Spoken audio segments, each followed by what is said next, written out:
오늘 아침 빼놓을 수 없는 글로벌 이슈 쉽게 읽어드립니다. 아침에 읽는 어젯밤 미증 시약이 어떤 이슈들이 있었는지 함께 살펴보겠습니다. 먼저 첫 번째 소식입니다. 트럼프 행정부가 반도체 관세도 고려하고 있다는 소식으로 엔비디아가 3% 가까이 급락했습니다. 현지 시간으로 3일 뉴욕 증시에서 엔비디아는 2.84% 급락한 116.66달러를 기록했는데요. 이로써 시총도 2조 8,570억 달러로 줄었습니다. 블룸버그 통신은 이날 소식통을 인용해서 트럼프 행정부가 나라별 관세 이외에 품목별 관세도 고려하고 있고 또 품목별 관세는 반도체와 휴대폰 등 전자기기에 집중될 것이라고 보도를 했습니다. 중국 매출 비중이 큰 엔비디아는 최근 들어서 이 트럼프 행정부가 중국에 10% 추가 관세 부과를 추진하고 있어서 연일 주가가 약세를 면치 못했습니다.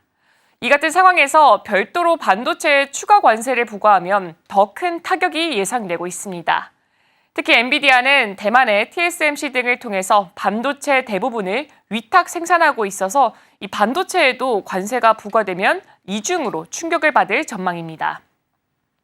다음 소식입니다. 미국이 오는 4일부터 캐나다산 상품에 부과하기로 했던 25% 관세를 한 달간 유예하기로 했습니다.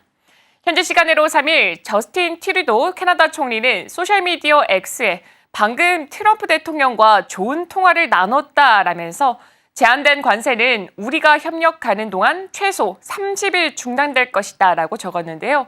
트루도 총리는 캐나다는 13억 달러 규모의 국경 계획을 시행하고 있다라면서 새로운 헬리콥터 기술과 인력으로 국경을 강화하고 또 미국 파트너와의 협력을 강화하고 펜타닐의 흐름을 막기 위한 자원을 늘렸다고 밝혔습니다. 그러면서 또한 캐나다는 펜타닐 차르를 임명하고 카르텔을 테러리스트로 지정하고 또 국경을 24시간 감시를 하고 조직범죄, 펜타닐과 자금 세탁을 퇴치하기 위해서 캐나다와 미국 합동 타격대를 출범시키기 위한 새로운 공약을 하고 있다라고 밝혔습니다. 그리고 조직범죄와 펜타닐에 대한 새로운 정보 지침에 서명했고 2억 달러를 지원할 것이라고 덧붙였습니다. 다음 소식입니다. 생성형 인공지능 붐을 일으킨 챗 GPT 개발사 오픈 AI의 창업자 샘 올트먼 CEO가 워크숍 참석을 위해서 한국을 방문합니다. 카카오와 전격 동맹을 맺는 등 점점 더 경쟁이 격화하는 글로벌 AI 전쟁에서 본격적인 거점 마련에 분주한 모습을 보여주고 있습니다. 3일 관련 업계에 따르면 오픈 AI는 4일 서울 플라자 호텔에서 국내 기업과 스타트업 개발자 100명을 대상으로 비공개 워크숍 빌더 랩을 개최하는데요. 한국에서는 처음으로 열리는 이 행사에는 올트먼 CEO를 비롯해서 회사 고위 관계자들이 대거 참석할 예정입니다. 올트먼은 한국을 방문하는 것은 이번이 세 번째인데요. 특히나 시기적으로 중국 AI 스타트업 딥시크의 충격파가 전 세계를 휩쓴 가운데 방문이 이뤄져서 눈길을 꼽고 있습니다. 올트먼은 이번 방한 기간 카카오와 협업을 전격적으로 발표하고 또 같은 장소에서 열리는 카카오 정신화 대표의 기자 간담회에도 깜짝 등장할 것으로 전해졌습니다. 다음 소식입니다. 마이크로소프트가 중국 스타트업 딥시크의 인공지능 모델을 두고 견제와 활용이라는 투트랙 전략을 구사하고 있습니다.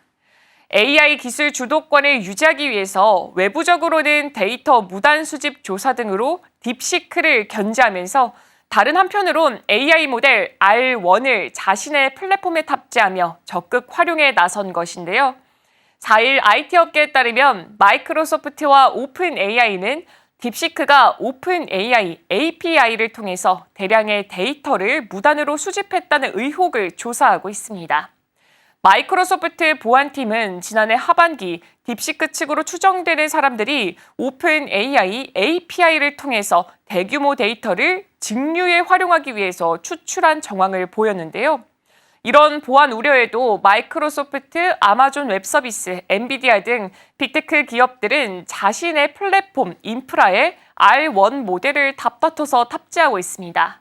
업계에서는 마이크로소프트가 중국을 견제하려는 미국 정부에 동참을 하면서도 또 R1의 저비용, 고효율 장점을 자사 클라우드 경쟁력 강화에 활용하는 실리적 전략을 구사하고 있다고 풀이했습니다. 마지막 소식입니다. 오펙과 비오펙 산유국으로 구성된 오펙 플러스가 도널드 트럼프 미국 대통령의 요청에도 기존 감산 정책을 고수하기로 했습니다. 오펙 플러스는 현지 시간으로 3일 화상회의로 장관급 감시위원회를 개최하고요. 이런 방안을 합의를 했습니다. JMMC는 석유 시장의 동향을 파악하고 오펙 플러스의 행동 방침을 제시하는 곳이고요. 위원회는 이날 지난해 11월, 12월 데이터를 검토했습니다. 위원회는 오펙과 비오펙 국가의 전반적인 적합성이 높다는 점을 확인했다라고 평가를 했는데요. 위원회가 생산량에 대해서 기존 입장을 고수하고 어떤 결정도 내리지 않았다라는 의미입니다. 오펙 플러스는 현재 일평균 586만 배럴의 감산 조치를 시행하고 있는데요. 오펙 플러스의 결정은 트럼프 대통령이 취임 이후 오펙에 유가를 인하해야 한다라고 했던 요청을 일축한 것입니다. 네, 지금까지 아침에 읽는 어젯밤 미증시 글로벌 이슈였습니다.